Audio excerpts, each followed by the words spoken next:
We prosecute the bad guys. We protect the community.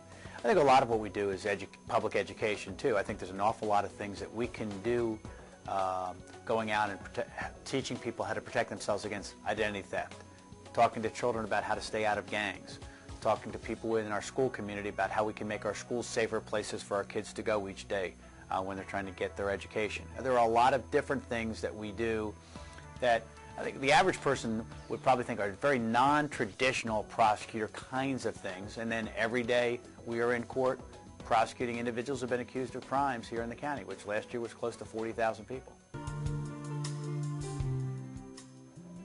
This is an office with a rich tradition of starting the very finest lawyers as trial lawyers in the county. And traditionally, we do get a lot of young people that come immediately from law school, traditionally after maybe having done a clerkship, and come in here and work 3, 4, 5 years. Some move on, some don't. I think increasingly what you're actually finding is people are making a career out of prosecution. When you have a lot of young lawyers, you are training young people to exercise judgment, to learn the law, to learn evidence, to learn procedures. Mentoring and educating our own staff is one of the challenges that we meet every day here, because we now have about 70 lawyers, and probably 12 to 15 of them are in the first 2 years of their practice.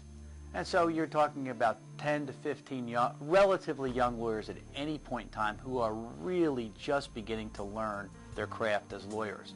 It's a huge obligation to train them properly, not just in the law, but in the way they exercise their discretion. And to make them understand that their obligation as a prosecutor is not simply to get a conviction, but to seek justice, make sure that the truth comes out. And that's a weighty responsibility because these are enormously powerful positions.